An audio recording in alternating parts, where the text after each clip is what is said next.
especialización en producción avícola en la Universidad de Luján y es gerente técnico de Phibro Animal Health, Argentina. Buenos días a todos, muchas gracias por estar acá presente. Todos estamos acostumbrándonos a este nuevo formato de presentar charlas y creo que va a ser por un tiempo largo. La idea de la charla de hoy, como el título lo dice, es mostrarles un trabajo que se viene haciendo hace más de 5 años con el virus de Gumboro en conjunto con el INTA Castelar, a cargo del doctor Bagnosi y todo su equipo. Y quiero aclarar, yo trabajo en la empresa Phibro, nosotros somos proveedores de biológicos y parte de la información que voy a mostrar acá, una pequeña parte, tiene que ver con una vacuna nuestra, pero bueno, el fin del trabajo hizo que pudiésemos mostrar todos estos resultados que les quiero mostrar hoy. Para empezar a hablar un poco de la enfermedad, recordar algunas características del virus. Esto todo el mundo que está presente lo conoce, es un virus que produce cuadros agudos en su forma clínica o también cuadros inmunosupresivos con enfermedades secundarias. Es una enfermedad de distribución mundial, o sea, no hay ningún país en el mundo que no tenga virus de Gumboro, dependerá después qué tipo de patotipo o cepas tiene.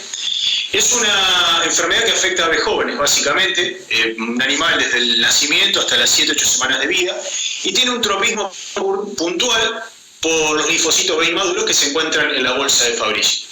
Si tuviésemos que describir las presentaciones de la enfermedad, lo podemos dividir en dos maneras de presentar la enfermedad. Una es cuando afecta a las aves antes de las 3 semanas de vida, que los linfocitos B son inmaduros todavía y se están capacitando, haría una forma de inmunosupresión permanente, y la otra es la forma clínica de la enfermedad cuando afecta a aves de más de 3 semanas de vida, hasta las 6, que puede producir la forma clínica con mortalidad o un cuadro subclínico inmunosupresivo.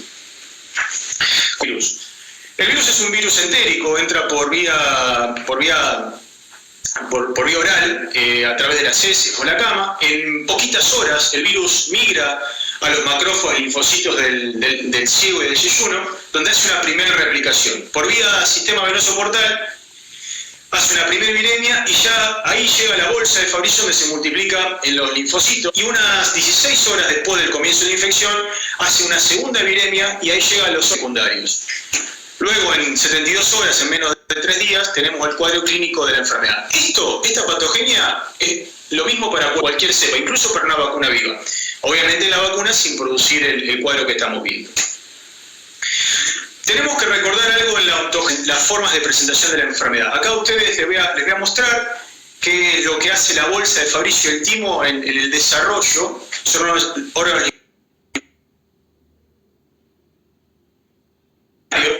Y se sabe que la bolsa y el timo empiezan a capacitar y proliferar linfocitos B y T y el timo para luego mirar los órganos linfáticos secundarios que van a ser los órganos linfáticos efectores.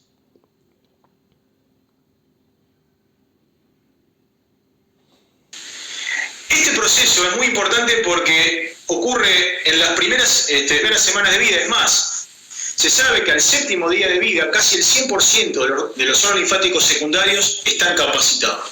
Por eso, nosotros tenemos un desafío antes de las 3 semanas de vida, antes de que se produzca este proceso de capacitación y proliferación.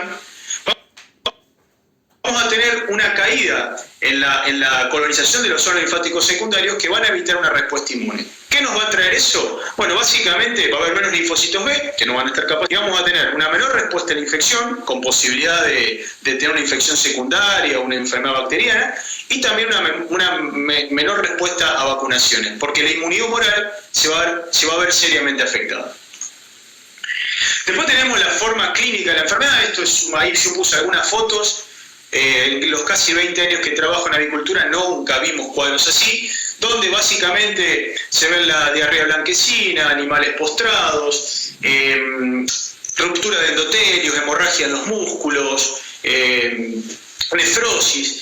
El virus de Gumboro, una vez que ingresa al organismo, es opsonizado por anticuerpos. Esos anticuerpos activan el complemento y generan depósitos en los glómerulos renales o en los endotelios y generan lo que se llama la reacción de Arthur. Esto lo hemos visto en una reacción de hipersensibilidad que produce ese daño. Otra característica que tiene el virus de Gumboro en cuanto a la mortalidad, sabemos que la mortalidad hace un pico al 3.er día y luego comienza a caer y desaparece. Respecto al agente etiológico, bueno, el virus de Gumboro es un virus resistente al medio ambiente porque es un virus desnudo. Los virus desnudos, como ustedes saben, son virus mucho más resistentes y pertenece a una familia que se llama Virnaviridae. Vi es de 2, RNA es de 2 cadenas de ARN, o sea que su nombre está describiendo parte de la conformación de su genoma, 2 hebras de RNA, que es no es tan común en los virus de ARN tener doble hebra. Que debido a esto, y es que el virus RNA es sensible a mutaciones y reordenamientos o reassortment, y también a recombinaciones homólogas.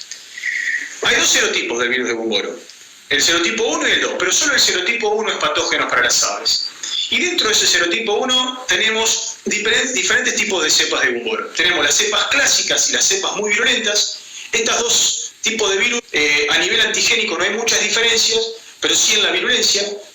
Y tenemos las variantes antigénicas. Las variantes antigénicas, básicamente las americanas, A y Delaware, que tienen un montón de epítopes en superficie que no son compartidos con las cepas clásicas o muy virulentas. Si hacemos un poco de historia del virus de Gumboro, podemos comenzar en el año 57, cuando el doctor Cosgrove, en el estado de Delaware, hace la primera descripción de la enfermedad. Ellos ven una nefrosis, suponían que era una cepa de bronquitis, pero era diferente el comportamiento. Ya en el año 62 se identifica el virus y se empiezan a desarrollar unos años después algunas vacunas que fueron eficientes para el control de la enfermedad. Entre ellos, los investigadores importantes de esa época, el doctor Moulthrop o Winterfield. De hecho, hay cepas que tienen sus nombres. Ahora, en el año 80 encuentran el serotipo 2, que les contaba antes, un virus apatógeno, y que la mente no da seroprotección cruzada con el serotipo 1. Por eso nunca pudo ser utilizado para formular vacunas. Hasta ese momento venía funcionando todo bien con el virus de Gumboro, pero en el año 87 empiezan a haber algunos cuadros de inmunosupresión en Estados Unidos y se aísla y se descubre las variantes antigénicas AIE o americanas del estado de Delaware, donde el doctor Shadwood fue el pionero en este proceso. En el 91, también está descrito en algunos fines de los 80, aparecen las cepas muy virulentas de Gumboro en Europa Oriental. En ese momento contaban que daban 3-4 vacunas en el campo y no lograban controlar la enfermedad, hasta que aparecen en esa época las cepas intermedias plus y intermedias hot que controlan el virus muy virulento. Ese mismo virus en el año 97 es descrito y publicado en Brasil, y en Latinoamérica y algunos países más que otros el virus se hace prevalente. Y podemos considerar que en los 2000 aparecen unas nuevas variantes antigénicas subclínicas, que es las que vamos a hablar hoy. ¿Cómo se controla la enfermedad? Bueno, siempre es recordar bioseguridad, o sea, bajar el desafío ambiental fundamental, y después lo que podemos hacer es vacunar. Y la vacunación tiene 2 objetivos. El primer objetivo es generar inmunidad pasiva a la descendencia, o sea, generar anticuerpos maternales que van a proteger al pollito durante las primeras semanas de vida. ¿Eso cómo se hace? Hiperinmunizando a los reproductores pesados.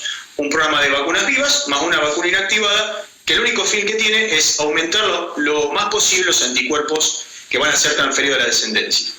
Y por otro, el objetivo de las vacunas es generar inmunidad activa. La inmunidad activa lo que busca es justamente proteger de la enfermedad. Y tenemos 2 maneras. Una, que es la mayormente utilizada, es vacunando en la planta de incubación. Ahí podemos utilizar complejos inmunes, vacunas recombinantes, vacunas vivas modificadas, o en algunos casos vacunación en el campo con vacunas vivas atenuadas. ¿Qué fin, como les decía antes, qué fin busca la transferencia de inmunidad pasiva? Uno es tratar de que el reproductor transfiera anticuerpos protectivos. No todos los anticuerpos son protectivos. Los anticuerpos protectivos son anti-BP2, que ahora vamos a ver, es una proteína del virus de Gumboro, que es la que realmente necesitamos que sea opsonizada y cubierta.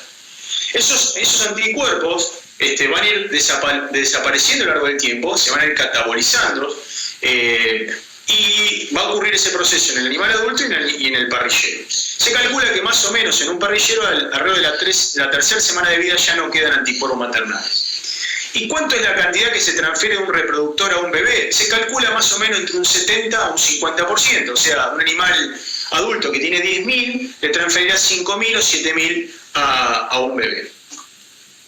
Esta diapositiva es algo que es interesante. Nosotros trabajamos con poblaciones con diferentes edades. Ustedes ahí lo que pueden ver son 3 lotes de reproductores de 35, 45 y 55 semanas de vida, y ven esos puntitos rojos, que es la cantidad de anticuerpos que tienen. Uno da la última vacuna inactivada entre las 18 y las 20 semanas de vida, la recría, luego no la toca más, y esos anticuerpos van a hacer un pico y luego van a caer y se van a catabolizar. A medida que las aves van envejeciendo, van perdiendo anticuerpos maternales y van transfiriendo menos a la descendencia. Ese proceso de catabolismo también ocurre en el pollo parrillero. El pollito nace con una X cantidad y a medida que va creciendo se van catabolizando esos anticuerpos maternales. Esos anticuerpos maternales, como dije, son insoslayables para cualquier tipo de programa vacunal. Esos anticuerpos tienen una función que es la que vamos a ver ahora. En esa diapositiva, o en este slide, es un slide bastante viejo, ustedes lo que pueden ver acá tienen el título de anticuerpo y la edad del ave. En naranja tienen la caída de anticuerpos maternales y en azul, en línea punteada, tienen la generación de inmunidad activa por el individuo. Y marqué en rojo acá, el fin o el objetivo es tratar de que la caída de anticuerpos maternales y la generación de inmunidad activa sea lo menos violenta posible, que la transición sea bastante fácil de tener. ¿Por qué? Porque, por ejemplo, hoy les mostraba, hay un montón de planteles en una granja con diferentes tipos de anticuerpos maternales y queremos dar una vacunación en el campo. ¿En qué momento lo vamos a hacer? Si tienen muchos anticuerpos, la vacuna va a ser neutralizada. Si tienen pocos anticuerpos, el virus de campo va a entrar antes. Entonces la vacunación en el campo se hacía bastante engorrosa. Con la aparición de vacunas en planta de incubación, esto en cierta parte fue corregido porque no son opsonizadas por esos anticuerpos maternales, pero también necesitan un tiempo en generación de inmunidad, entre 3 a 4 semanas. Por eso, vuelvo a repetir, es fundamental tener una buena cantidad de anticuerpos maternales para evitar la infección de campo y para darle tiempo que las vacunas de planta de incubación funcionen correctamente. El virus de Gumboro fue clasificado de 3 formas, o es clasificado de 3 formas. Una es por técnicas de anticuerpos monoclonales, que van a ver la antigenicidad del virus. Esto se hace en paneles de anticuerpos monoclonales y podemos diferenciar, por ejemplo, se hizo en el pasado, las cepas variantes americanas de las cepas clásicas. Es costoso, es caro y generalmente se usa para fines de investigación. Por otro lado tenemos las pruebas de patogenicidad, donde tenemos los patotipos. Esta es la prueba Gold Standard. Se utilizan aves susceptibles, generalmente una pollita blanca Leghorn. Se desafía con ese patotipo y se ve si es una cepa muy virulenta que puede matar el 50% de las aves, si es una cepa clásica o una cepa inmunosupresiva. Hoy en día lo que se utiliza es la genotipificación. ¿Por qué? Porque es algo que está al alcance de todos, porque es más fácil de realizar, pero esto vale recalcar de acá en más que la genotipificación solo evalúa el genoma del virus, la parte genética, pero no la parte fenotípica. Para la parte fenotípica habría que hacer las 2 pruebas que antes les expliqué. Ahora, en base a la genotipificación, ¿cómo es el genoma del virus de Gumboro? Hoy vimos que el virus está conformado por 2 segmentos, un segmento A y un segmento B. El segmento B codifica para una proteína que se llama BP1, que es la polimerasa, que es la que hace que se multiplique el virus. En el segmento A hay 4 proteínas de la BP2 a la BP4, donde la más interesante es la BP2. ¿Por qué? Todas son proteínas de la cápside externa del virus. Y en esa cápside externa del virus, nosotros vemos, ahí ustedes pueden ver en esta imagen, que BP2 tiene picos hidrofílicos, se llaman grandes y pequeños. En estos picos hidrofílicos donde se producen, o esta región BP2 donde se producen la mayor cantidad de mutaciones. Acá, por ejemplo, en el pico A y en el B se producen los cambios de epítope de superficie, cambios conformacionales. Entonces, todos los investigadores van a hacer una PCR, una amplificación, solamente de la BP2 porque es la zona que más muta y la que está más expuesta a la presión de selección por anticuerpos y por las vacunas que utilizamos. Entonces, hasta la fecha ustedes veían clasificaciones en grupos. En el pasado el mismo doctor Sharwood había clasificado en 6 grupos. Esa era una técnica de PCR donde se usaban enzimas de restricción, una técnica más vieja. Y Sharwood, al ver que había diferentes notificaciones en el mundo con nombres del país, trató de agruparlo y logró agruparlos en 7 genogrupos. Esta es una publicación que tiene poco más de 2 años y él encontró 7 genogrupos en la nueva clasificación, donde el grupo 1, 2 y 3 tiene distribución mundial y del 4 al 7 son de regiones o diferentes países.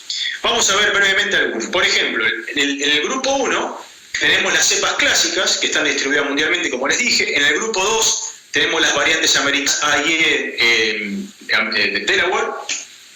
Y en el grupo 3 tenemos las cepas. Estas casi están distribuidas en todo el mundo. Después tenemos el genogrupo 4, que ahí nos atañe a nosotros porque están las cepas sudamericanas, que es las que vamos a hablar a continuación. También en Sudáfrica se han descrito este tipo de genogrupo 4. Hay otro grupo que es el genogrupo 5, este está en México, es un grupo raro, combinado con diferentes tipos de cepas. Un grupo 6 que fue prevalente fundamentalmente en Italia y en Arabia Saudita, y un grupo 7 que está en Australia y en Rusia. De esta manera tenemos clasificados los 7 genogrupos. Ya vamos cerrando, ¿no?, a nuestra región. Acá les voy a contar un poco de la situación regional de los países que voy a hablar. Y este trabajo, más allá que es viejo, fue hecho en Brasil durante 10 años, del año 2002 al 2013, donde se evaluaron 8.570 muestras. Acá en el título ustedes pueden ver que esta clasificación en estos grupos fue previo a la clasificación de Chadwick que les mostré antes. Pero básicamente lo que hacían en esa época, usaban la técnica de RFLP y podían encontrar, por un lado, el grupo 3 de la cepa Winterfeld 2512, otro grupo de las cepas recombinantes y el grupo 11 de las muy violentas. Pero en ese momento encuentran un 42% un grupo 15, que luego se supo que fue el genogrupo 4, y otro 10% donde encontraban este genogrupo 4 o 15 combinado con las cepas vacunales. Básicamente lo que se obtiene de esta información es que la mitad de las granjas evaluadas en Brasil tenían una cepa sudamericana, un linaje propio que no pertenecía a ninguna vacuna. ¿Qué es lo que se veía en el campo? En el campo veían que no había un cuadro inflamatorio, no eran graves las lesiones, había una atrofia de bolsa, y se veían más decomiso, más dermatitis, más celulitis o problemas respiratorios asociados con este virus sudamericano o genogrupo 4. En el año 2015, ahí ustedes pueden ver 3 papers de Argentina, Uruguay y Brasil, donde cada uno le ponía el linaje propio de cada país. Y lo interesante es que tanto en Argentina y Brasil, los investigadores posterior a esto, de hecho parte del trabajo fue hecho en conjunto con estos investigadores, el INTA y la Universidad de Uruguay, que llegaron a un consenso que los 3 linajes pertenecían a un linaje sudamericano, que así fue como lo llamó Ariel Bagnosi en las publicaciones que realizaron. Y vuelvo a insistir, es un genogrupo 4.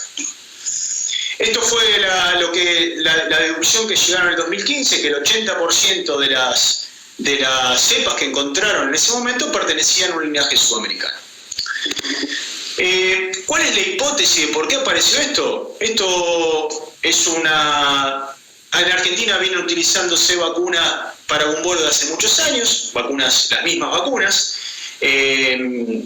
La hipótesis fue, bueno, este linaje sudamericano tiene ciertos atributos que le permitieron evadir la respuesta inmunológica para las vacunas, y las preguntas que se hacen son, ¿tienen diferencias antigénicas o una combinación de ambas?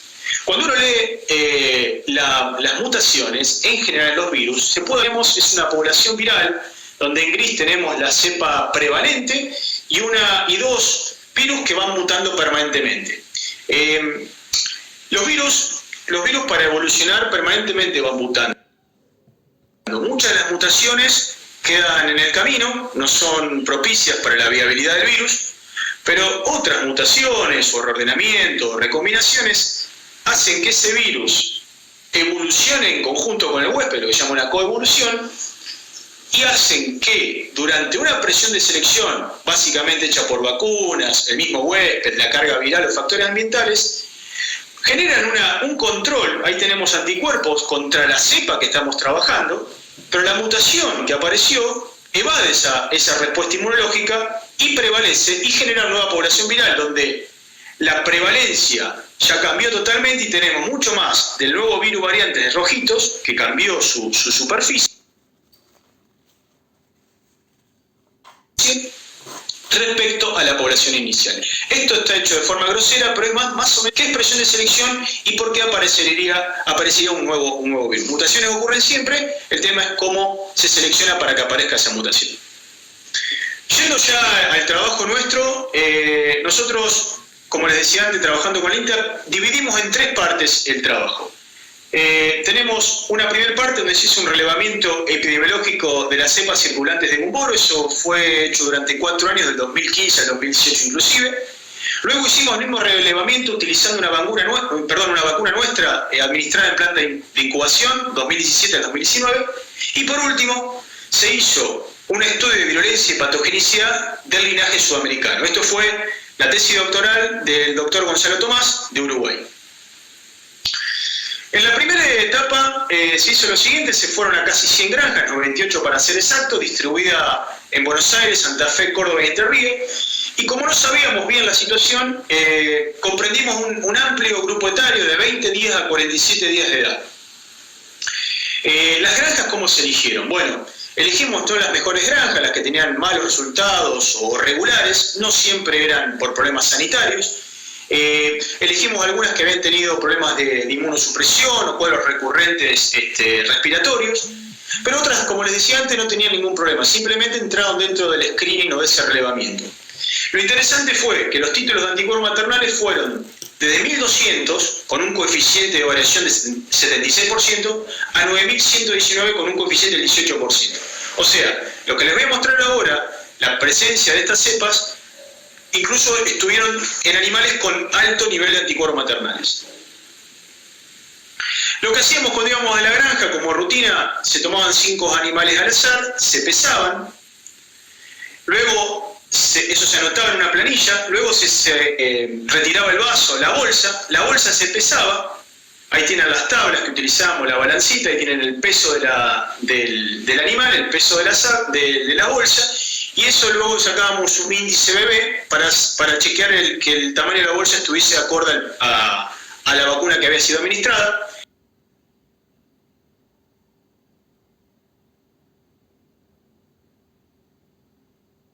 Esas bolsas de Fabricio se colocaban en una bolsa Ziploc y se remitía al INTA poniendo el nombre de la granja, la edad y la fecha, nada más que eso, para luego hacer PCR o RT-PCR y secuenciación. ¿Qué es lo que obtuvimos? Ahí ustedes lo que van a ver en esa tabla, van a ver el tipo de vacuna, donde tenemos las aves que recibieron un complejo inmune, las vacunas que reciben una vacuna recombinante o vacunas vivas en el campo, la cantidad de cada grupo, en total 98, y luego dividimos una primer resultado, las aves que dieron negativas o positivas. Positivas podían ser al virus vacunal o al virus de campo. Básicamente tuvimos la mitad de los animales negativos y la mitad de los animales positivos. Ahora, dentro de los positivos, ¿a qué pertenecían? Entonces, dentro de los positivos dividimos si pertenecían al virus vacunal, si pertenecían a una cepa clásica de campo o a una cepa campo sudamericana. Y nos encontramos que, por ejemplo, en el caso del complejo inmune, en el 5,5% encontramos la cepa vacunal, pero en un 39% cepa clásica de campo y en el otro el 55% cepa sudamericana. Combinante no encontramos la cepa vacunal, que estaba dentro del lógico.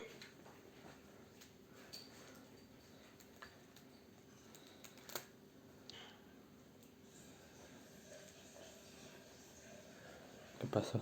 Pero encontramos un 91% de cepa sudamericana, y con las cepas vivas es lo mismo, más parecido al complejo inmune, un 62% de cepa sudamericana. Básicamente, en resumen, en los animales positivos encontramos 95% de esas aves tenían una cepa de campo y no una cepa vacunal. Luego en el segundo trabajo, lo que hicimos fue, eso era para testear nuestra vacuna, dimos la vacuna nuestra en planta de incubación, este es el diseño experimental, dábamos la vacuna o primer día de vida, y luego entre los 24 y 26 días de vida íbamos a hacer la necropsia, a tomar la bolsa. ¿Por qué elegíamos esta enfermedad? Momento de mayor posibilidad de levantar un virus, ya sea de campo o vacunal. Sacábamos la bolsa y hacíamos el mismo procedimiento. ¿Qué nos encontramos? Bueno, en este caso tenemos un gráfico similar. Obviamente que la cantidad de vacunas de otras vacunas fue muy inferior a la nuestra, 23 granjas con nuestra vacuna y muy poquitas con el complejo inmune o la vacuna recombinante. ¿Qué es lo que se obtuvo en este primer análisis? Que encontramos 28% de animales negativos con la vacuna nuestra y 72% positivos. Muy similar a lo que ocurrió con el complejo inmune. Ahora, cuando volvimos a desglosar y quisimos ver a qué pertenece, nos dimos cuenta que en el caso del inmunocomplejo el 82% eran solo 6 animales, 6 granjas, tenían la cepa sudamericana.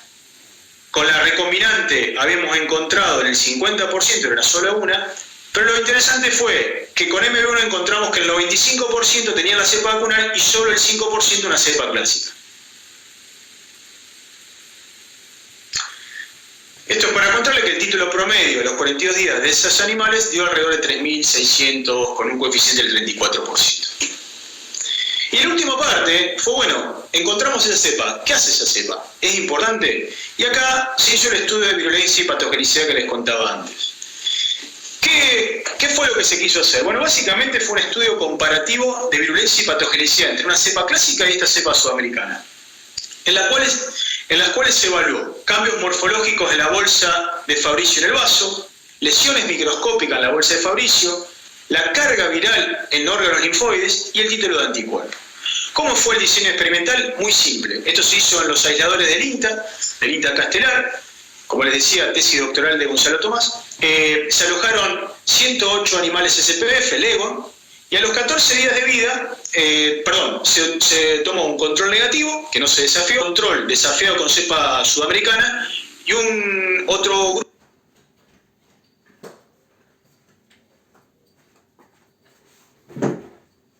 grupo desafiado con cepas clásicas. Se inocularon a los 14 días y luego, a diferentes días post-infección, 1, 2, 4, 7, 14, 21 días post-infección, 6 animales de cada grupo. Yo solamente voy a hacer un breve resumen de esto porque no hay tiempo. Si ustedes quieren, el paper está disponible para poder leerlo. ¿Qué resultados obtuvimos? Una de las cosas que se evaluó fue el peso de la bolsa. Ustedes en la parte inferior lo que pueden ver es que al primero, segundo y cuarto día no hubo grandes cambios en el tamaño, no eran significativos. Sí se veía macroscópicamente ya una diferencia del control negativo respecto a la cepa clásica y al sudamericana, y a partir del séptimo día los cambios eran significativos estadísticamente y fueron prolongándose hasta los 14 días y 21 días donde se terminó el ensayo. Ahí ustedes pueden ver claramente la diferencia de tamaño en las bolsas de los animales no desafiados versus los animales desafiados con cepas clásicas y con cepas sudamericanas. Otra cuestión que Ariel me contaba cuando yo no estuve en la parte del desafío de los embriones fue que se veían hemorragias cuando se desafiaban con cepas clásicas y edemas con cepas sudamericanas. Otros que evaluaron fue a nivel histopatológico, no hubo grandes diferencias, solamente se observa el séptimo día una diferencia entre la cepa sudamericana y la clásica, donde hay un poquito más de daño de la cepa clásica, pero en cuanto a la cuantificación viral no hubo grandes diferencias en ambos virus, tanto la sudamericana, el control negativo que es el verde siempre da negativo como debe ser, y la serología dio el mismo patrón, una seroconversión muy similar en ambas cepas, sudamericana y clásicas.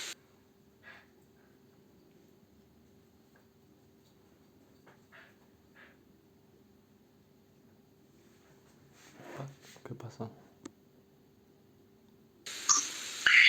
Como conclusiones, insisto, breve de este trabajo, hay una nueva cepa. Esa variante posee un 80% de prevalencia, quizás más, hasta ahora 80%. Cuando se hizo la secuenciación y los tipos de aminoácidos, se vio que tienen diferencias en aminoácidos que son la marca o signatura del virus, y las lesiones son similares pero no son exactamente las mismas. Esta es una primera etapa para ver si el virus realmente era patógeno o no, y se pudo ver que sí. Ya finalizando, ¿qué conclusiones podemos tener de este trabajo que les contaba? El virus de Gumboro evoluciona permanentemente. Esa evolución de la patogenicidad y la antigenicidad parecieran que van por diferentes caminos. No necesariamente van de la mano. Hay una nueva clasificación disponible hace 2 años y medio que nos facilita la manera de poder leer hoy los genes a nivel regional. Hay prevalencias regionales de ciertos genogrupos que se mueven por lo visto dentro de ciertos países. No sabemos por qué. Argentina tiene una prevalencia de este genogrupo 4, linaje sudamericano. ese linaje sudamericano pareciera que va de las medidas preventivas que utilizamos hoy, porque definitivamente ni los anticuerpos maternales que vimos, ni los planes vacunales logran controlarlo.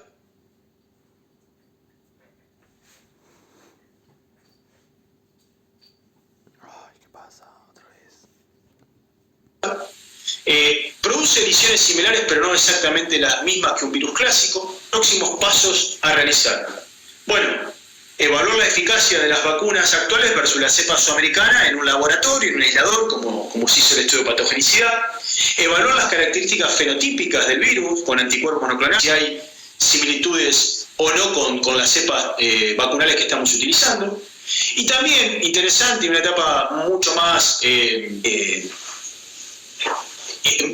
desafiante para nosotros es ver si la asociación de estas cepas sudamericanas con otros agentes infecciosos genera un problema, de virus de bronquitis, de anemia o clostridiosis.